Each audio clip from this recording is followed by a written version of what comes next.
क्या कह रहे हैं?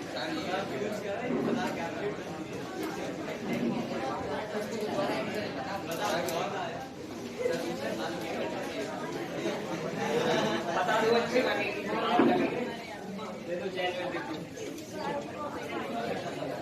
ठीक है, गाय के बारे में बात कर रहे थे लास्ट क्लास में। सर इसको खोल लीजिए। हाँ, किस विषय में बात कर रहे थे हम लास्ट क्लास में? देखो आज ये जो न्यूट्रिशन वाला काम है इसको खत्म कर देंगे।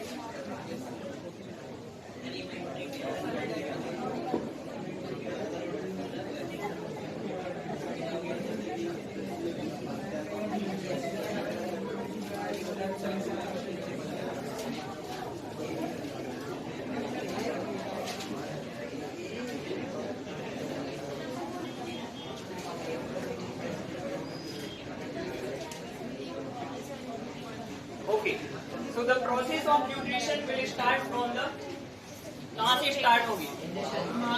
Okay, origin point is buccal cavity. अब बकल कैविटी क्या काम करेगी?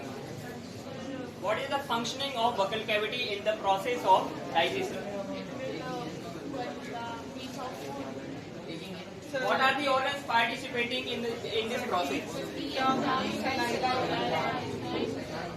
सबसे पहले ये बात ये बताओ कि डाइजेशन होता भी है या नहीं होता है बकल कैविटी में? सर होता है। बहुत ज्यादा होता है या बहुत कम होता है? किस चीज का होता है? कार्बोहाइड्रेट का होता है, प्रोटीन का होता है, फैट का होता है?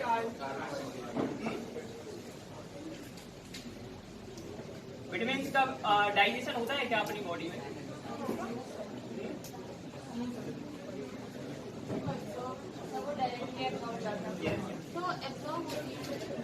डायरेक्टली एब्जॉर्ब हो जाते हैं। कौन सी चीजें? मिनरल्स भी अगर वो किसी कंपाउंड के फॉर्म में है तो उनका ब्रेकडाउन होगा, अदरवाइज वो सीधे एक्सक्रीट होंगे। ओके, तो बकल कैविटी में तीन महत्वपूर्ण चीजें हैं। कौन कौन सी? सबसे पहला है टीथ, फिर इसके बाद है tongue and third one is first one is teeth, second one is tongue and after that salivary gland.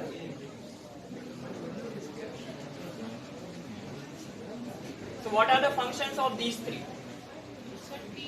Sir, the teeth makes smaller particles of Grinding and chewing कह सकते हैं क्या? Yes, sir. How many types of teeth are present in our buccal cavity? 4. Name those.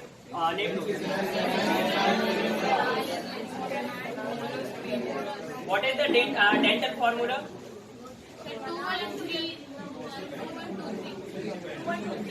ठीक है, 2 1 2 3 into 2। ठीक है, दोनों floor की बात चलेगी, अपर एंड लोअर। 2 1 2 3 into 2 सेट में। ओके, आफ्टर दैट टीथ की भी अगर एक टीथ की आप स्ट्रक्चर की बात करो तो बहुत सारी लेयर्स होती है उसमें। सबसे ऊपर वाली लेयर क्या कहलाती है? What is the upper layer of tooth? नहीं, किसी को नहीं पता। What is the upper layer of tooth? ठीक है, एनेमल होती है सबसे ऊपर वाली लेयर, और ये हमारी बॉडी का एंटायर ह्यूमन बॉडी का सबसे टफेस्ट पार्ट होता है। ठीक है, जिसको ब्रीथ करना, मतलब जितने भी एलिमेंट्स प्रेजेंट है आपकी बॉडी में, बोन्स वगैरह जितनी भी चीजें हैं, उनमें सबसे ज्यादा हार्ड मटेरियल होता है एनेमल। ठीक है, और ये जो पार्ट है आपका जॉ, ये सबसे ज्यादा स्ट्रॉन्ग पार्ट है बॉडी का। ठीक है, देखा होगा आप लोगों ने वो वर्ल्ड रिकॉर्ड होल्डर्स वगैरह जो होते हैं वो यहाँ पर सबसे ज्यादा वेट रखने की कोशिश करते हैं। आप लोगों ने देखा कभी ऐसे रिकॉर्ड्स वगैरह के बारे में? सबसे ज्यादा स्ट्रॉन्ग पार्ट होता है क्योंकि ये सर ये व्हाइट कलर का जो रहता है वो एनेमल। हाँ, सबसे ऊपर वाली लेयर जो है एनेमल व्हाइट कलर, अब वो डिफर करेगी पर्सन टू पर्सन पर। अब इसके बाद और भी लेयर होती है। एनेमल के नीचे एक लेयर होती है जिसे कहा जाता है डेंटाइन, फिर डेंटाइन के नीचे एक होती है जिसे कहा जाता है पल्प कैविटी। ठीक है, तो इस तरह के बहुत सारा उसमें क्लासिफिकेशन हम कर सकते हैं पूरे टीथ की स्ट्रक्चर को मिलेगा। यहाँ पे मेन काम क्या है टीथ का? Grinding and chewing of food. इसकी वजह से क्या होगा? क्या होगा इसकी वजह से?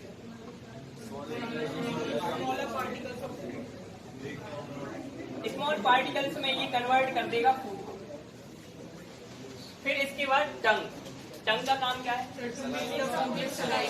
ठीक है, mixing of food with saliva.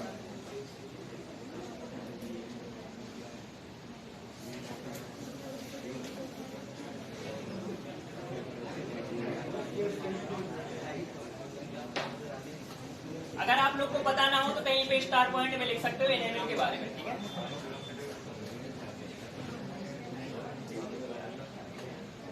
Outer most layer होती है ये।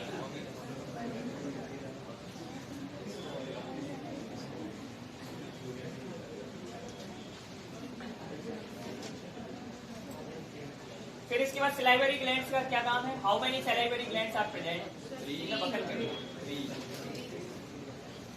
ठीक है, 3 सलाइवरी ग्लैंड्स प्रेजेंट होती है पेयर्स के फॉर्म में, पैरोटिड, सबलिंगुअल एंड सबमैक्सिलरी। क्या काम है इनका?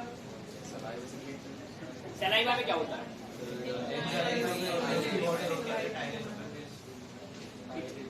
उसे टाइलेट भी कहते हैं क्या? उसका दूसरा नाम क्या है? और सलाइवरी एमाइलेज। एमाइलेज वर्ड जहां भी लग जाए ये किस काम से रिलेटेड होगा? Break down of carbohydrate.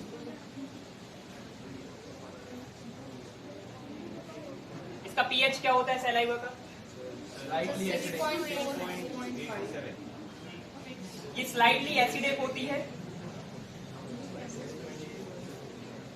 और ये बेसिक की रेंज में भी पहुंच जाता है कभी कभी। लगभग कितना होता है? 6.8 से 7.2 के आसपास हो सकता है। ठीक है, कहेंगे यहाँ आपको 6.6, यानी कि ये थोड़ा ऊपर नीचे आपको मिल सकता है। किसी का भी फिक्स पीएच नहीं हो सकता कि मैंने लिख दिया इतना तो इतना ही होगा, ये पत्थर की लकीर नहीं है। ठीक है, फिर इसके बाद अगर ज्यादा एसिडिक हो जाए saliva, what will be the disadvantage of this thing, this particular thing? क्या नुकसान होगा अगर इसका पीएच ज्यादा एसिडिक हो जाए तो?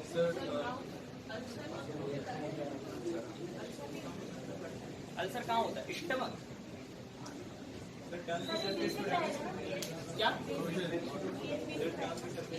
स्लाइटली एसिडिक होता है, बेसिक की रेंज में पहुंच जाता है। जैसे मैंने कहा ना 7.2 तक पहुंच गया। कभी आपको ऑप्शन में आए तो स्लाइटली एसिडिक ही लगाना है। देखो, अगर एसिडिक होगा it will be the growth place for the bacteria. ठीक है, जितना ज्यादा एसिडिक कंडीशन होती है उतने ज्यादा माइक्रोब से ग्रो कर सकते हैं, तो वहां पे बैक्टीरियल ग्रोथ बहुत ज्यादा हो जाएगी, जिसकी वजह से क्या हो सकता है? क्या हो सकता है? नुकसान हो सकता है। ठीक है, जो टीथ है उनकी स्ट्रक्चर को डैमेज होगा। सलाइवा जो वेरी करता है या तो एसिडिक हो जाता है, basically person to person vary करता है या बॉडी की जो अंदर कंडीशन उस टाइम पे चल रही होती है उसमें? कैसा मतलब? क्या कहा तुमने? सर जैसे कुछ लोग का या एक पर्टिकुलर टाइम पे एसिडिक होता है सलाइवा या बेसिक हो जाता है, तो पर्सन वो टू तो पर्सन वेरी करता है कि कंडीशन जो वो है फूड मटेरियल पे डिपेंड करता है कि हमारी बकल कैविटी की कंडीशन हमने कैसी बनाई रखी है। ठीक है, जैसे कि मान लो आप शुगर कंटेंट लेते हैं तो उसके तुरंत बाद अगर आपने रिंसिंग नहीं की, ठीक है, तो क्या होगा? माउथ का एसिडिक पीएच और इंक्रीज हो जाएगा। ये डिपेंड करेगा कि आप किस तरह की डाइट लेते हैं। ठीक है, तो हमारे यहाँ भारत में या हमारे लोकल एरिया में क्या परंपरा है? लोग क्या कहते हैं कि मीठा खाने के बाद पानी नहीं पीना चाहिए। ऐसे लोगों की बात बिल्कुल नहीं माननी चाहिए। ठीक है, भले ही आपके घर में कहते हो ये बात। हाँ, क्योंकि अगर नहीं पियोगे नुकसान है आपको। ठीक है, शुगर कंटेंट हमेशा बैक्टीरियल ग्रोथ के लिए अच्छा होता है, बैक्टीरिया ग्रोथ करते हैं। तो यहाँ पर सलाइवरी ग्लैंड का क्या काम है? सलाइवा सीक्रेट करते हैं, इसमें पीएच 6.8 से 7.2 के आसपास होता है। यहाँ पर जो एंजाइम है उसका नाम क्या है? सलाइवरी एमाइलेज या टाइलेट।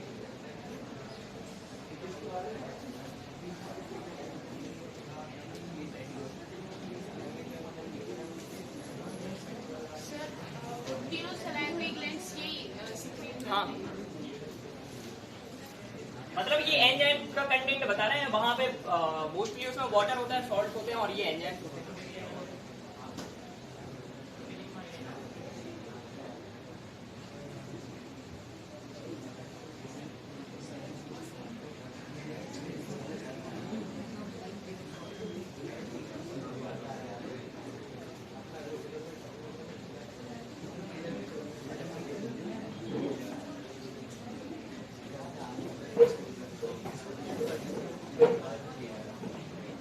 इसका काम क्या है? ये कार्बोहाइड्रेट्स के ब्रेक डाउन के साथ में, लेकिन यहाँ पे पार्शियल ब्रेक डाउन होता है फूड का, पूरा ब्रेक डाउन नहीं होता है.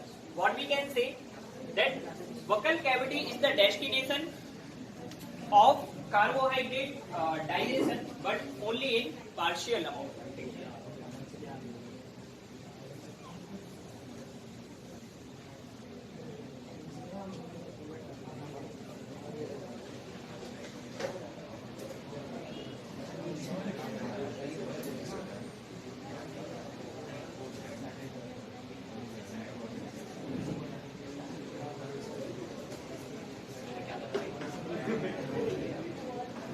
जो भी स्टार्च कंटेंट है उसका लगभग 25 to 30% ब्रेक डाउन होता है बकल कैविटी में.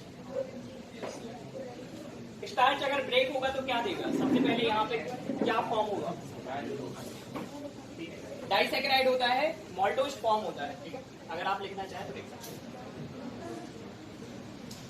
सर आपने ये 25 to 30% क्या है? जितना भी कार्बोहाइड्रेट कंटेंट गया होंगे उसका लगभग 25 से 30% ब्रेक डाउन होता है बकल कैविटी में.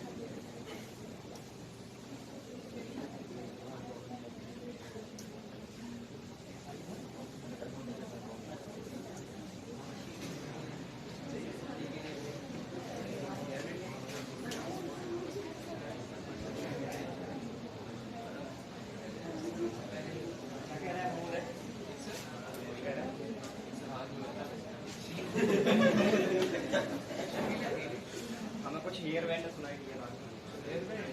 आपको सर बाल बढ़ाने की जरूरी पड़ता है. सर बाल बढ़ जाते हैं तो हेयर बैंड लगाते समय जरूरी पड़ता है.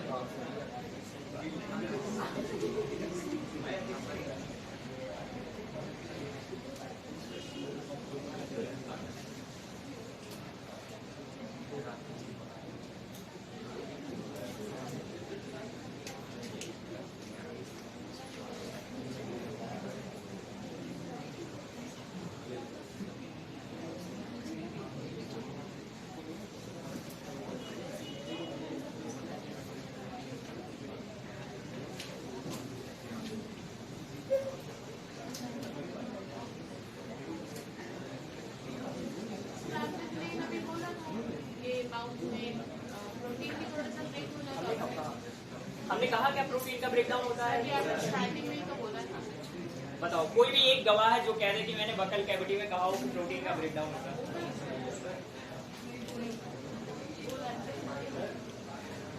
नहीं होता है. कोई एंजाइम चाहिए ना प्रोटीन को ब्रेक करने के लिए. कहाँ से आएगा एंजाइम? यहाँ पे एमाइलेज एंजाइम प्रेजेंट है. सर हमारे तो लिपिड में कंफ्यूज है.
फिर इसके बाद सेकेंड पॉइंट यहाँ पे डालो ईसोफेगस.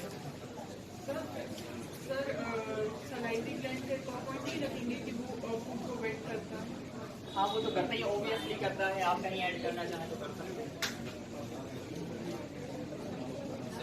सलाइवा में कितने % बॉडी कंटेंट?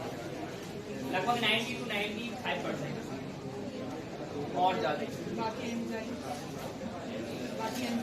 बाकी एंजाइम एक्सपर्ट.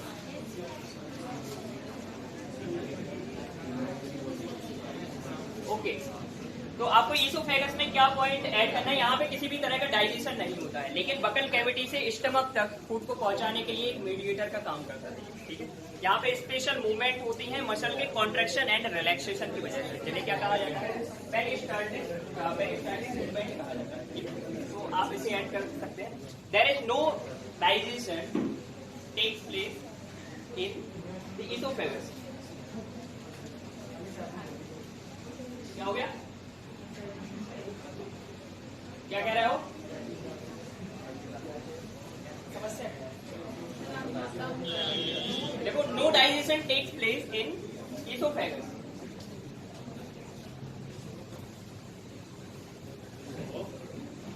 क्या करता है, आपने तो पढ़ा दिया था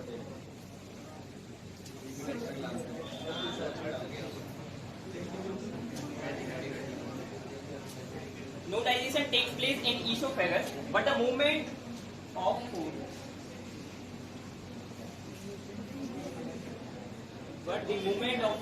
from buccal cavity to stomach. Side to side होते हैं या क्या साइड टू साइड होते हैं साइड टू साइड नहीं, मतलब ये समझो कि ये आगे वेट पाइप है, इसके पीछे की तरफ फूड पाइप है। एक्सपैंड होगा तो वेट पाइप कंट्रैक्ट नहीं होगा रिंग्स के रिंग्स है ना उसमें, तो वो फूड थोड़ी रहा है, वो तो अंदर ही अंदर होगा। एक्सपैंड कैसे होगा रिंग्स की वजह से? क्या कह रहे हो? रिंग्स होगी तो रिंग्स एक्सपैंड अरे यार बिल्कुल चिपके थोड़ी हुआ, हमने फेविकोल थोड़ी लगाया उसके बीच में।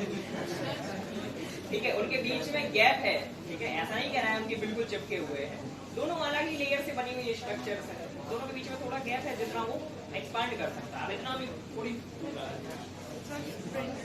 बहुत अब तुम सोचो खुद, इतनी सी जगह में कितनी मूवमेंट की जगह है, इतने में ही हो रहा है सारा काम। मसल कहाँ होती है? स्फिंक्टर मसल होती है स्टमक में स्टार्टिंग में, और फिर इसके बाद ड्यूओडेनम के स्टार्टिंग पॉइंट पर।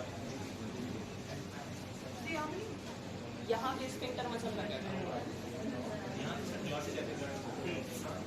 Gullet and glottis epiglottis now. हाँ, तो क्या लिख रहे थे? Stomach takes place via esophagus.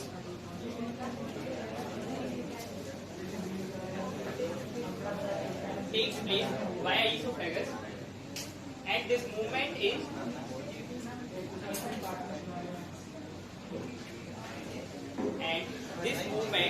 facilitated by the peristaltic movement.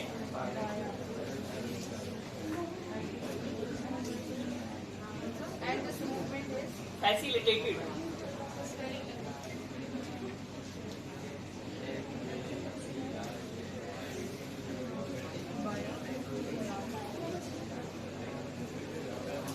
by peristaltic movement. इसके ब्रैकेट में लिख सकते हो आप लोग मस्कुलर कॉन्ट्रैक्शन एंड रिलैक्सेशन.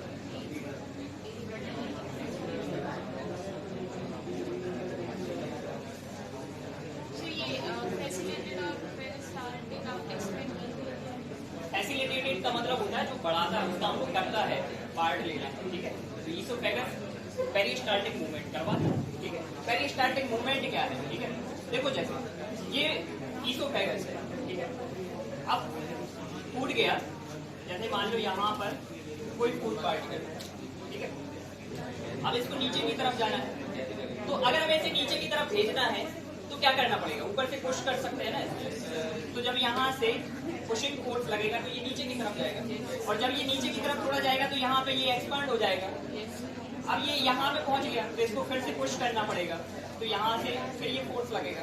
अब ये नीचे की तरफ पहुंचा तो फिर बाहर की तरफ फोर्स लगेगा. ये कंटिन्यूअस फोर्स लगते हैं, कॉन्ट्रैक्शन एंड रिलैक्सेशन, जो कि मसल के कारण होता है. इसे कहा जाता है पेरिस्टाल्टिक मूवमेंट.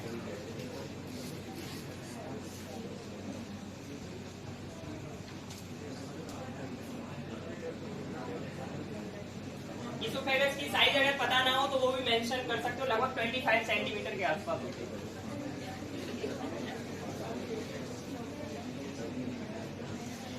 मीटर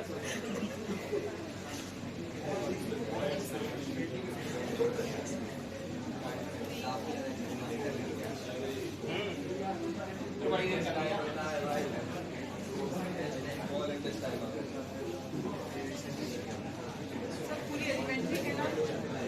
एलिमेंट्री कहना 9 मीटर के लगभग वेट है, 6.5 मीटर के आसपास स्मॉल इंटेस्टाइन है, 1.5 के आसपास ये है। फिर इसके बाद स्टमक वाला पार्ट भी है, यूसुफ है सर, लगभग 9.5।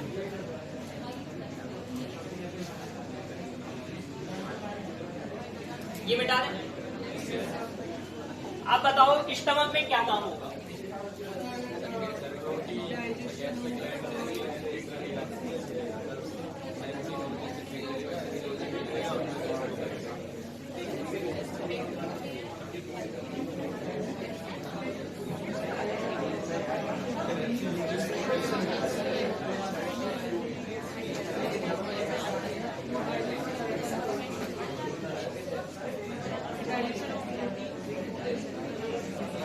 Site for digestion of protein, mainly यहाँ पे प्रोटीन का डाइजेशन होता है।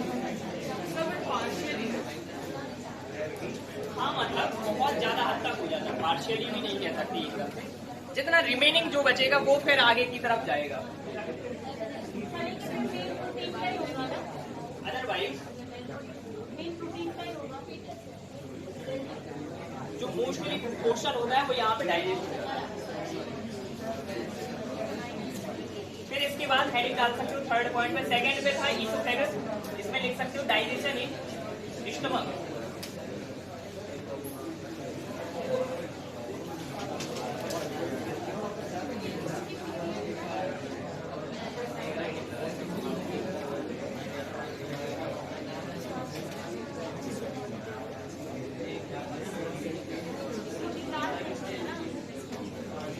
स्टमक में क्या होता है? स्टमक में गैस्ट्रिक ग्लैंड्स प्रेजेंट होती है और ये गैस्ट्रिक ग्लैंड सीक्रेट करते हैं क्या?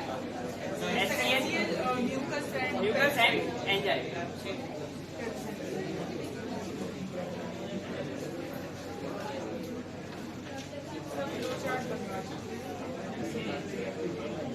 बता दो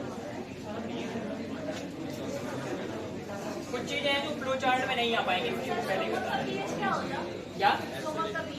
हाईली एसिडिक, लगभग 1 से 3 की रेंज में होता है। HCl है, बुक में लेके डाइल्यूटेड लिखा था।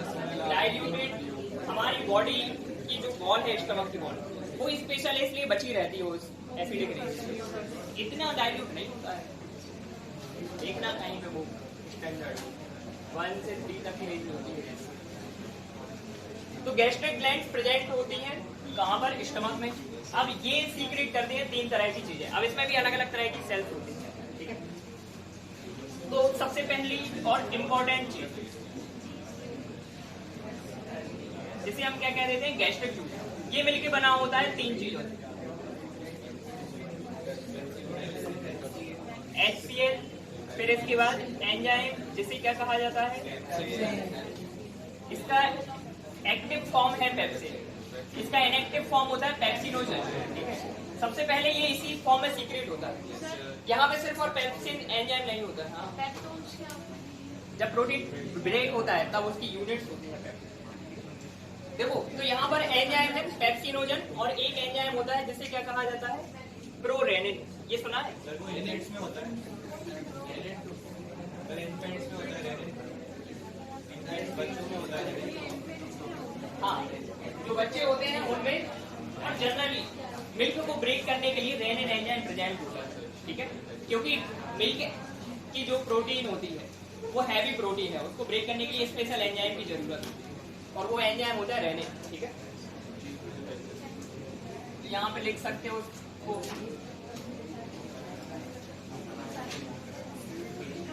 प्रोरेनिन, ठीक है। ये इनएक्टिव फॉर्म है। जब ये कन्वर्ट होगा एक्टिव फॉर्म में तो पेप्सिनोजन बन जाएगा पेप्सिन एंड प्रोरेनिन बनेगा रेनिन, ठीक है। इसमें एन का बहुत इंपॉर्टेंट रोल है क्योंकि सिंगल एन लिखोगे तो ये हार्मोन कहलाएगा। एक हार्मोन होता है जिसे कहा जाता है रेनिन, ठीक है। ये है रेनिन, RENNIN। और तीसरी चीज यहाँ पर क्या होती है? म्यूकस। ये म्यूकस बहुत इंपॉर्टेंट है स्टमक की सेफ्टी के लिए, क्योंकि HCl का जो pH है वो हाईली एसिडिक है और उससे बचाने के लिए म्यूकस एक प्रोटेक्टिव कवरिंग का काम करता है। सर, म्यूकस कौन सी ग्रीन करता है? म्यूकस सेल होती हैं वहां पर, ठीक है। जिससे म्यूकस सीक्रेट होता है। ऑब्जेक्टिव सेल्स होती हैं जिनसे HCl सीक्रेट होता है। हर एक सेल अलग है जो कि ये सारी चीजें सीक्रेट करवाती है।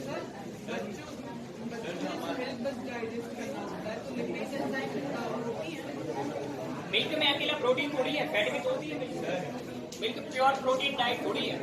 हम जो भी खा रहे होते हैं वो प्योर डाइट थोड़ी कुछ होती ही नहीं है। सिंथेटिक जो डाइट्स हम बनाते हैं उनमें हम अपने हिसाब से कॉम्पोजिशन आगे पीछे कर सकते हैं। अदरवाइज किसी भी चीज में आप प्योरली ऐसा नहीं कह सकते कि ये न्यूट्रिएंट लिपिड क्या सब प्रेजेंट रहता है।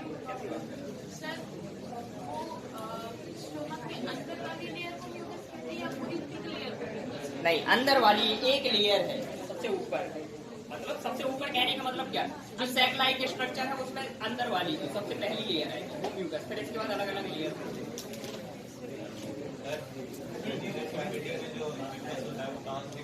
क्या यहाँ पर नेजल पासेज में सेल्स होते हैं बहुत सारे, ये सीक्रेट करते हैं। हमारी बॉडी में हर जगह पे सेल्स तो प्रेजेंट है, ठीक है। क्यूटेनियस सेल्स प्रेजेंट है, मिबोमियम ग्लैंड प्रेजेंट है यहाँ पे जो आंखों के यहाँ से आता है। सेबेसियस ग्लैंड होती हैं जिससे ईयर में वैक्स प्रोड्यूस होता है। तो ये सारी की सारी फर्स्ट लाइन डिफेंस कहलाता है हमारी बॉडी को। क्या ईयर में वैक्स क्यों प्रोड्यूस होता है? बाहर से जो एयर जा रही है प्योर होती है क्या, तो जो डस्ट पार्टिकल है वो पूरी सिस्टम में घूम जाएंगे, अगर क्या होगा तो उसको वो क्या कर लेता है, कैप्चर कर लेता है। और जो भी जैसे यहाँ से नेजल से कोई भी चीज जा रही है तो बहुत कई बार ऐसा होता है कि जर्म्स वगैरह यहीं पर रुक जाते हैं, मूव ही नहीं करते। अदरवाइज हम तो बीमार ही बने रहते अगर ये चीजें ना हो। क्या म्यूकस नहीं होता, ये में वैक्स होता है। म्यूकस और वैक्स दो डिफरेंट थिंग्स। सोचो तुम अगर म्यूकस होता कान में क्या होता? हर एक चीज जो डिजाइन की गई है बॉडी में, हर एक पार्ट में, वो वहाँ की कन्वीनियंस के हिसाब से। कान में तुम्हारे अगर म्यूकस हो तो ये करेगा बार-बार। डेलिकेट स्ट्रक्चर भी प्रेजेंट है यार, इन्फेक्शन हो जाएगा उस ईयर ड्रम में। बिल्कुल पतली सी स्ट्रक्चर होती है वो। कई बार लोगों में हो जाता है जो तुम कह रहे हो ना म्यूकस वाली पस सेल्स डेवलप हो जाती है, कुछ लोगों में इन्फेक्शन हो जाता है ईयर ड्रम में। तो वैक्स और वो दोनों अलग चीजें हैं क्योंकि उसमें बैक्टीरियल ग्रोथ बहुत फास्ट हो सकती है। कई बार अगर कंडीशन सर कई लोगों के ईयर ड्रम में छेद लगता है तो उनसे म्यूकस निकलता है क्या, सर कई लोग क्योंकि वहाँ पे इन्फेक्शन हो जाता है, वहाँ पे ग्रोथ होने लगती है बैक्टीरिया। कोई भी चीज जब इन्फेक्ट होती है वहाँ पे बैक्टीरियल ग्रोथ सबसे पहले होती है और वो अपना प्रोडक्ट बनाते हैं। ठीक है, चलो तो गैस्ट्रिक जूस में HCl का pH कितना है, हाईली एसिडिक, ये लिख सकते हो आप। अब यहाँ पर डाइजेशन ऑफ प्रोटीन मेनली होता है। Digestion of protein and carbohydrate, यहाँ पे प्रोटीन एंड कार्बोहाइड्रेट्स का डाइजेशन होता है लेकिन फैट का डाइजेशन यहाँ नहीं होता है। इस बात को ध्यान रखिए।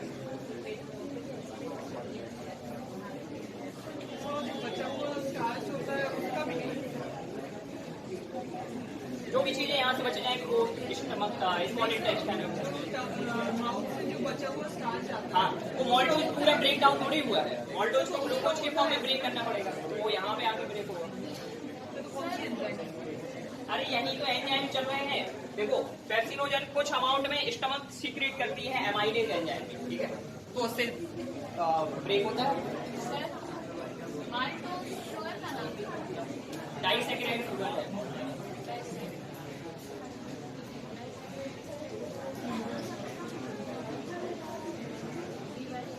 यहाँ पर लिपिड्स का डाइजेशन नहीं होता है।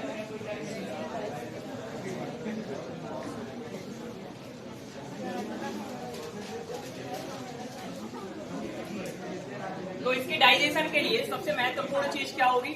सबसे पहला जो एंजाइम है पेप्सिनोजन, ये इनएक्टिव है तो इसे कन्वर्ट किया जाएगा एक्टिव फॉर्म में। और ये कैसे एक्टिव होता है? सारा का सारा पीएच का काम है। HCl सीक्रेट होगा और HCl सीक्रेट होता है तो ये कन्वर्ट हो जाता है एक्टिव फॉर्म में, जिसे कहा जाता है पेप्सिन। ठीक है, फिर इसके बाद क्या फैट्स को कहा जाता है। ठीक है, फैट्स एंड लिपिड्स उसी कैटेगरी को बिलोंग करते हैं।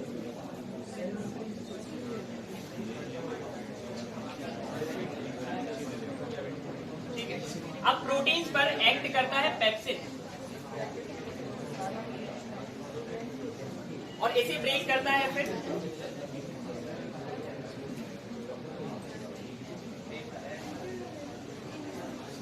पेप्टोन्स में कन्वर्ट करता है। ठीक है, और इस पर फर्दर रिएक्शन होगी तो ये आगे चल के एमिनो एसिड में कन्वर्ट होगा। ट्रिप्सिन यहाँ पे कहाँ कुछ अमाउंट में यहाँ पे भी तो ब्रेक हो जाते हैं। स्टमक में पूरा का पूरा ब्रेकडाउन नहीं होता है, जितना बचा रह जाएगा वो आगे चल के ट्रिप्सिन की तरफ। सर अभी जो लास्ट में स्ट्रक्चर बना कौन सा वाला? प्रोटीन्स पर रिएक्ट करता है ये एंजाइम जो कि अब एक्टिव फॉर्म में आ गया है। ये एक्टिव फॉर्म में कैसे आया? HCl की रिएक्शन के कारण। ठीक है, और ये पेप्सिन ब्रेक करेगा प्रोटीन को पेप्टोन्स में। ठीक है, इन पेप्टोन्स का बहुत सारा हिस्सा कहाँ पे ब्रेक होगा आगे चल के? स्मॉल इंटेस्टाइन और जो स्मॉल इंटेस्टाइन के पार्ट्स हैं वहां पे जाके ब्रेक होता है ये एमिनो एसिड्स के फॉर्म में। लेकिन कुछ पार्ट यहीं पर ब्रेक हो जाते हैं। ठीक है, और ये आ जाता है अपनी बेसिक स्ट्रक्चर के फॉर्म में जो कि है एमिनो एसिड।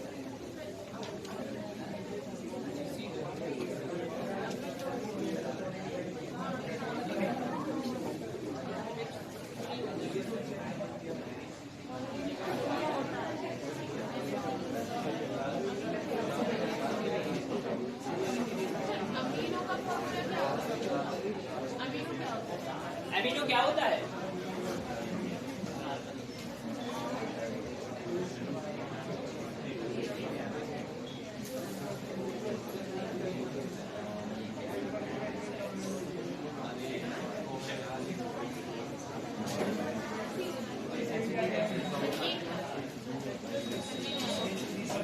अब तुमने कहा कि एमिनो एसिड का फॉर्मूला क्या होता है, तो हमने तुम्हें एमिनो एसिड का फॉर्मूला बताया। चलो तुम्हारी कन्वीनियंस के लिए एक चीज और सिंपल कर दो। एक कार्बन है यहाँ पे। ठीक है, सेंटर में एक कार्बन है जिससे 4 अलग अलग आइडेंटिटी जुड़ी हुई है। ठीक है, यहाँ पर एक COH ग्रुप है। ठीक है, ये मैंने फर्स्ट एमिनो एसिड बनाया हुआ है जिसे कहा जाता है मीथोएन। ऐसे कितने हैं? 20 एमिनो एसिड्स होते हैं जो हमारी बॉडी में प्रेजेंट है। एक जगह पे पोजीशन पे जुड़ा होता है हाइड्रोजन, एक पोजीशन पे जुड़ा होता है एमीन ग्रुप और एक जगह पे आके जुड़ता है मिथाइल ग्रुप। मिथाइल ग्रुप पढ़ा है? मिथाइल कह रहा हूं मैं, एल्काइल ग्रुप। ये मैंने फर्स्ट एल्काइल ग्रुप जोड़ा है जिसे कहा जाता है मिथाइल। अब इन्हीं स्ट्रक्चर को रिप्लेस करके, इस स्ट्रक्चर को रिप्लेस करके बनते हैं अलग अलग तरह के एमिनो एसिड। ठीक है, जिनसे बनता है लेकिन आओ तो लिख लो, लेकिन तुम्हारे कोई काम कर रहा है उनका नहीं है।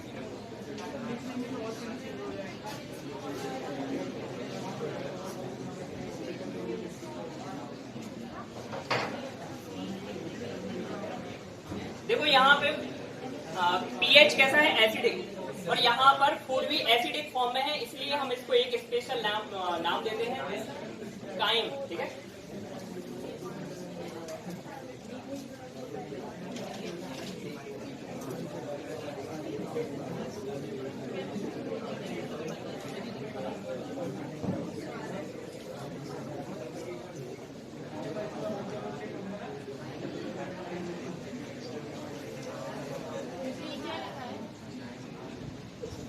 स्टमक में जो एसिडिक फूड है इसे कहा जाता है काइन। ये लिखा हुआ है CHYN।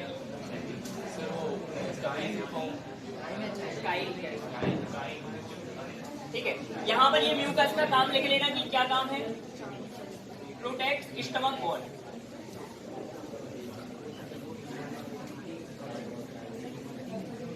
From HCl।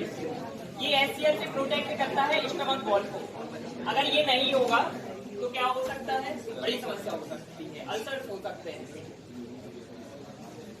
Gastric ulcer जिसे कहा जाता है।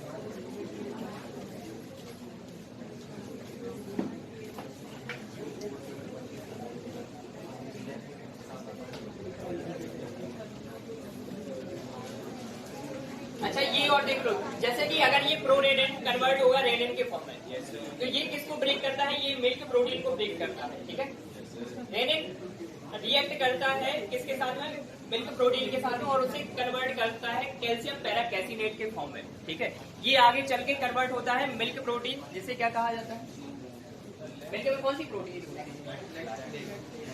वो तो शुगर होती है मिल्क में, कैसीन प्रोटीन होती है, उस कैसीन को कन्वर्ट किया जाता है कैल्शियम पैराकैसिनेट में, फिर उसको ब्रेक किया जाता है एमिनो एसिड्स के साथ। कैसीन एंड कैफीन में डिफरेंस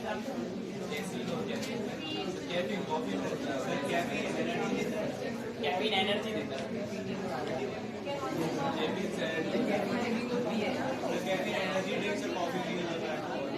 टी में नहीं होता क्या, कैसी बात है?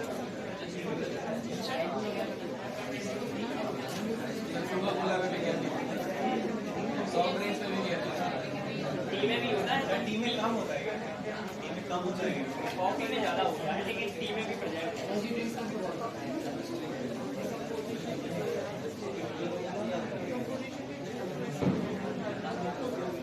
डिफरेंस क्या है कैफीन और कैफीन प्रोटीन है भाई साहब, कैफीन क्या है, कैफीन से नशा होगा।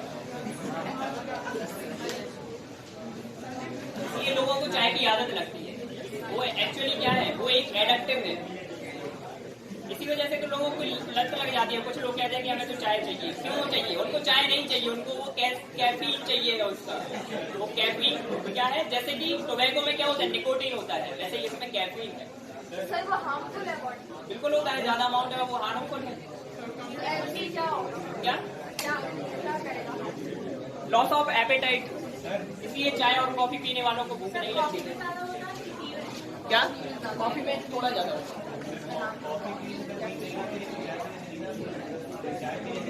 अभी आपको तुम्हारी व्यक्तिगत के साथ में बॉन्डिंग होगी जैसे, और हमारे साथ मजे की बात यह है कि हमें दोनों को पी भी लेंगे तो भी हमें नींद आ जाएगी अगर नींद। ये आयरन है, ठीक है। तो ये डाइजेशन इन स्टमक है, फिर इसके बाद स्मॉल इंटेस्टाइन, ये वाला मिटा दें।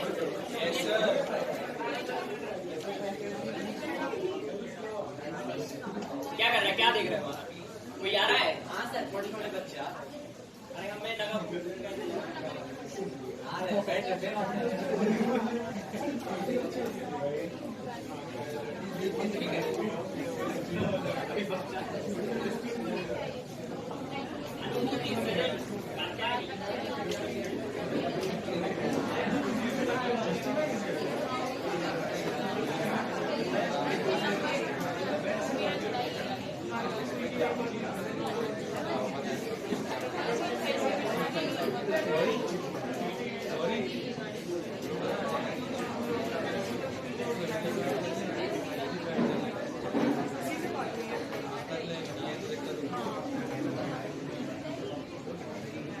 कर दिया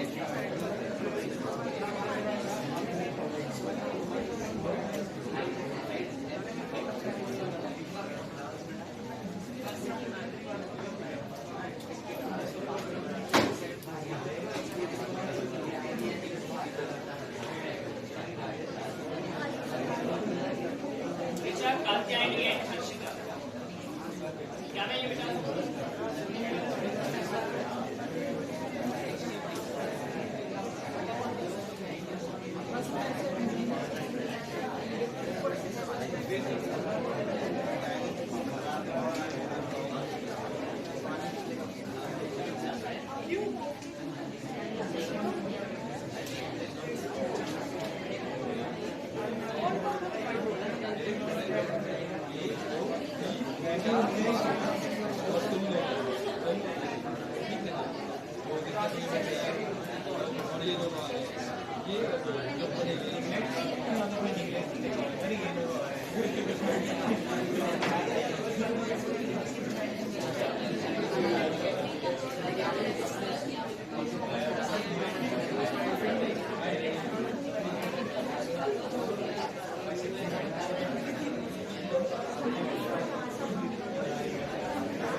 स्मॉल इंटेस्टाइन में कौन कौन से पार्ट होते हैं? There are 3 parts in small intestine. सबसे फर्स्ट जो पार्ट होता है वो यू शेप्ड होता है, जिसे क्या कहा जाता है, ड्यूओडेनम लेयर। स्टमक का एंडिंग पार्ट होता है और यहाँ से स्मॉल इंटेस्टाइन स्टार्ट होता है। फिर इसके बाद इलियम होता है और फिर इसके बाद जेजुनम। ये 3 पार्ट होते हैं, ठीक है। अब यहाँ पर क्या होगा, यहाँ पर ड्यूओडेनम में स्टार्ट होगा डाइजेशन, किसकी हेल्प से, इंटेस्टिनल जूस की हेल्प से, ठीक है, जिसे कहा जाता है सकस एंटेरिकस, ठीक है। फिर इसके बाद 2 ग्लैंड और हैं यहाँ पर, कौन कौन से, गॉल ब्लैडर और ग्लैंड तो लिवर है, वो तो स्टोर करता है। ओके, तो यहाँ पर सबसे मेन स्ट्रक्चर क्या है कि स्मॉल इंटेस्टाइन में 2 ग्लैंड से सीक्रेशन आएगा। कौन सी 2 ग्लैंड है,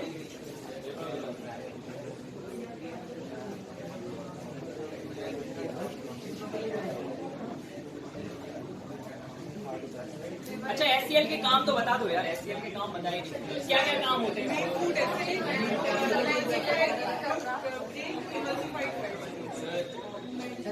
एससीएल सर पहले तो एसिडिक मीडिया प्रोवाइड करता है स्टमक में, दूसरा प्रिवेंट करता है जर्म ग्रोथ और बैक्टीरिया ग्रोथ, और दूसरा पेप्सिनोजन को ठीक है। क्या करता है, 3 काम है एससीएल के।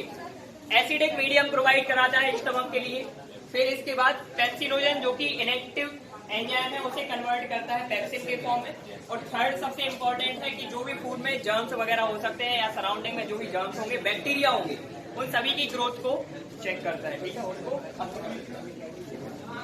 अब यहाँ पर सीक्रेशंस आते हैं कहाँ कहाँ से। शांत बैठो यार, आज तुम लोग बिल्कुल ढंग से नहीं बैठे हो। क्या समस्या है तुम लोग को, घर परिवार की कोई समस्या है, वैवाहिक जीवन की कोई समस्या है, बाल बच्चों की समस्या है, क्या समस्या है तुम लोग को, बताओ क्या समस्या है। सुबह से हाय का रिप्लाई नहीं आया है, क्या नहीं हुआ है, क्या समस्या है बताओ। तुमने मैसेज भेजा है और वो सीन नहीं हुआ है, क्या चक्कर है। दिल नहीं लग रहा है तो शायरी सुना देते हैं, बताओ क्या चक्कर है।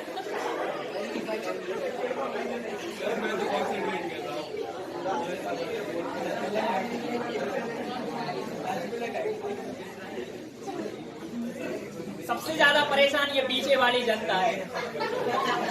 तुम क्या पीछे देख रहा है, तुम भी हो उसी जनता का हिस्सा।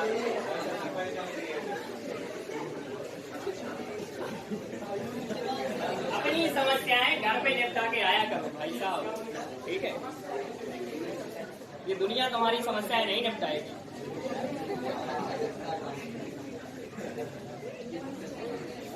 चलो, तो यहाँ पे सीक्रेशंस आते हैं कहाँ कहाँ से, लिवर एंड पैनक्रियाज।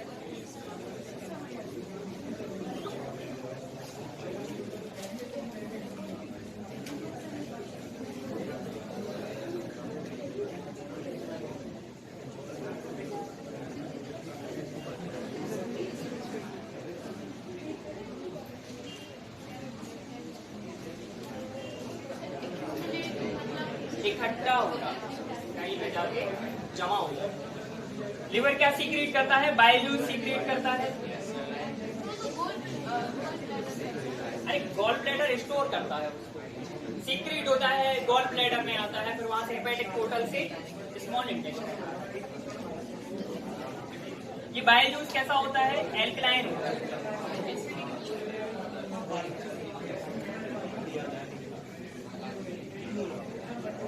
यहाँ पे ये आया और फिर इसके बाद स्टोर होगा गॉल ब्लैडर, फिर इसके बाद पैनक्रियाज।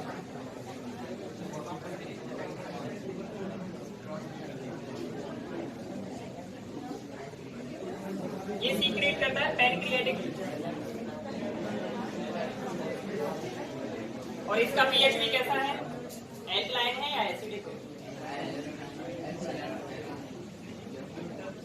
ज्यादा ही खो गए तुम लोग, है ना। अब तो बिल्कुल आंसर भी नहीं दे रहे हो, तो याद आने लगी है क्या। 1 घंटे हो गए, ये तो बताओ कौन से। ये एल्कलाइन होता है या एसिडिक होता है, पैनक्रियाटिक। सही है, एल्कलाइन अब स्मॉल इंटेस्टाइन में एसिडिटी का कोई काम है ही नहीं, यहाँ पे एल्कलाइन मीडियम है पूरा का।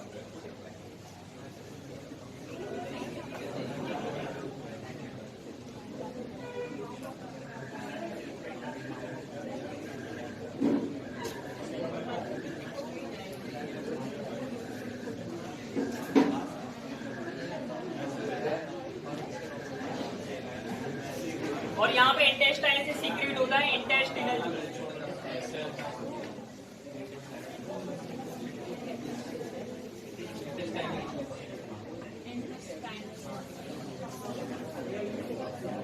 पैनक्रियाटिक जूस में होते हैं 3 तरह के एंजाइम, कौन कौन से? पैनक्रियाटिक एमाइलेज सबसे पहले, फिर इसके बाद ट्रिप्सिन और फिर इसके बाद लाइपेज।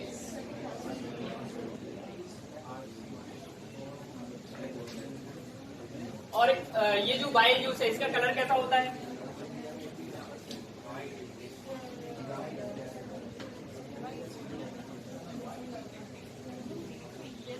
देखा नहीं, लिवर निकाल के दिख रहा। ग्रीनिश येलो होता है इसका, येलोइश ग्रीन कुछ नहीं। तो इसका कलर होता है 2 पिगमेंट्स के कारण। There are 2 pigments present in this bile juice, bilirubin and biliverdin, ठीक है, जिसकी वजह से इसका कलर होता है येलोइश ग्रीन, ठीक है। अब इसके फंक्शन क्या होते हैं? Functions of bile.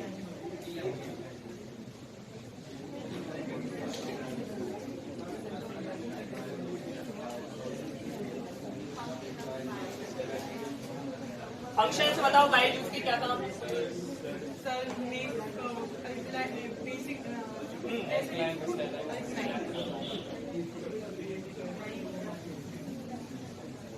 Alkaline food, alkaline pH provide करेगा फूड के लिए, जो कि आया है स्टमक से।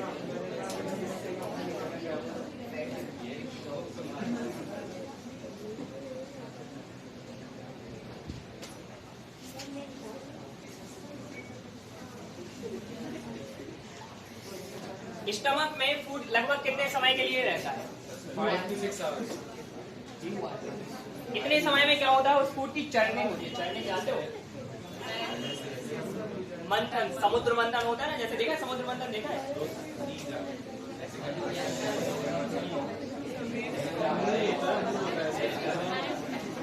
तो वैसे ही स्टमक में प्रोसेस चलती रहती है। अब ये क्या काम करेगा? बाइल का क्या काम है? ये एसिडिक फूड के लिए बेसिक बनाने का काम करता है, एल्कलाइन मीडियम प्रोवाइड करेगा। फिर इसके बाद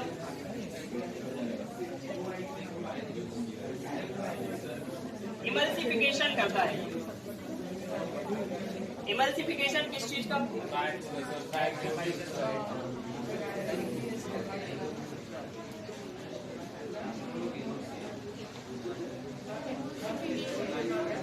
ठीक है, इसका इमल्सिफिकेशन करेगा, क्योंकि अगर इमल्सिफाइड नहीं होगा फूड तो फैट के डाइजेशन में दिक्कत है। इमल्सिफिकेशन का मतलब देखो, जो फैट मॉलिक्यूल होते हैं वो मैक्रो मॉलिक्यूल्स कहलाते हैं, बहुत ज्यादा कॉम्प्लेक्स मॉलिक्यूल, ठीक है। इनको इजीली ब्रेक नहीं किया जा सकता, तो इसको पहले क्या किया जाता है? थोड़े से सिंपलर फॉर्म में कन्वर्ट किया जाता है, जिसे कहा जाता है इमल्सिफाइड फैट या स्मॉलर फैट ग्लोब्यूल। जैसे कि मान लो एक जाइंट सा मॉलिक्यूल है आपके पास फैट का, ठीक है, ये इस तरह से फैट का मॉलिक्यूल है, ठीक है। तो क्या होगा? बाइल जूस यहाँ पे जाके इसको सराउंड करने की कोशिश करेगा और फिर क्या करेगा? इसको ब्रेक करेगा छोटे छोटे से पार्ट में, ठीक है। जैसे कि मान लो ये इस पार्ट में इसने ब्रेक किया, ये छोटे छोटे से ग्लोब्यूल्स बनाए थे। इसी प्रोसेस को कहा जाता है इमल्सिफिकेशन। अब इसे आसानी से आप कन्वर्ट कर सकते हैं फैट के कंपोनेंट्स में, ठीक है।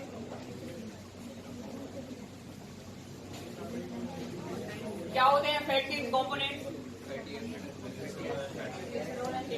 यहाँ पे 3-4 लाइन और लिख रहे हैं, वो और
एनर्जी फॉर्म में स्टोर होता है।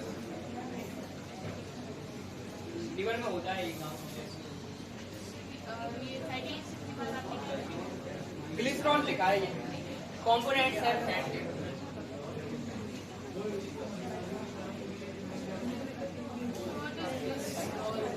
What is glycerol? ये डेरिवेटिव होता है अल्कोहल का। 3 OH ग्रुप प्रेजेंट होते हैं और 3 मिथाइल ग्रुप जब जुड़ते हैं तब इसे कहा जाता है ग्लिसरॉल।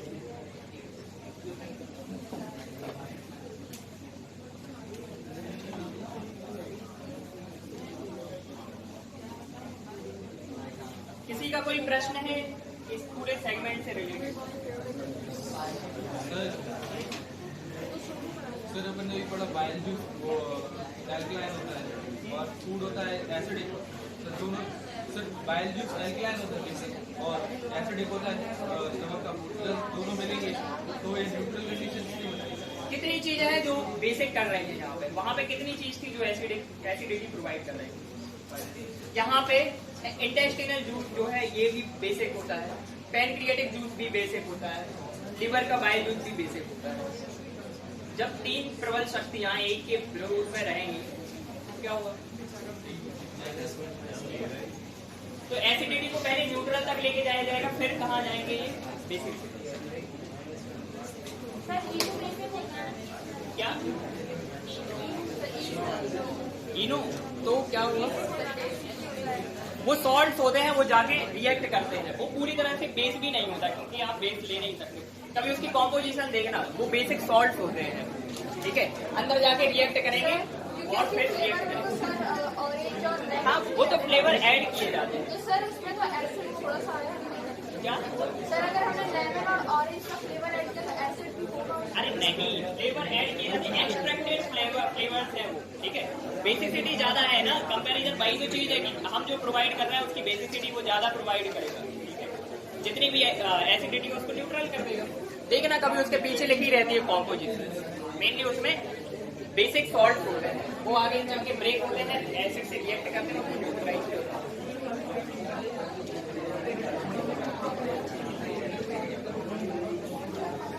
और अगर आप बेस लेना चाहते हैं तो बेस स्ट्रॉन्ग नहीं होना चाहिए। जैसे कई लोग घर में अभी बाइकार्बोनेट होता है ना,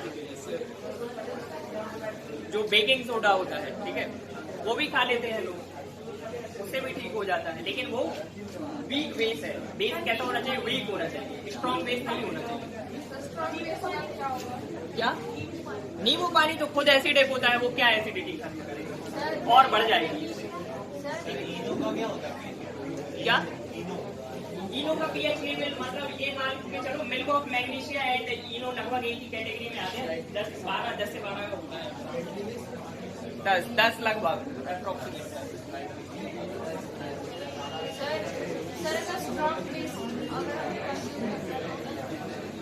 स्ट्रॉन्ग बेस का एक एग्जांपल होता है NaOH होता है, इसे कहा जाता है कॉस्टिक सोडा। हाथ पे रखोगे हाथ जल जाएगा। तो सोचो स्ट्रॉन्ग होगा अगर बेस तो क्या होगा?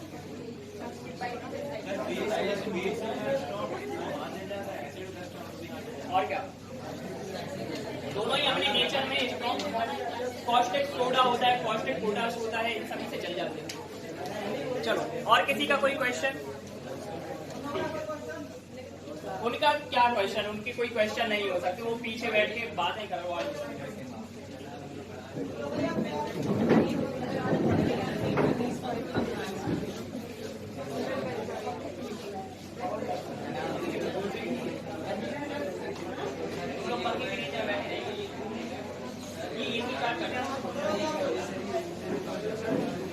ये चालू करवाएंगे।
1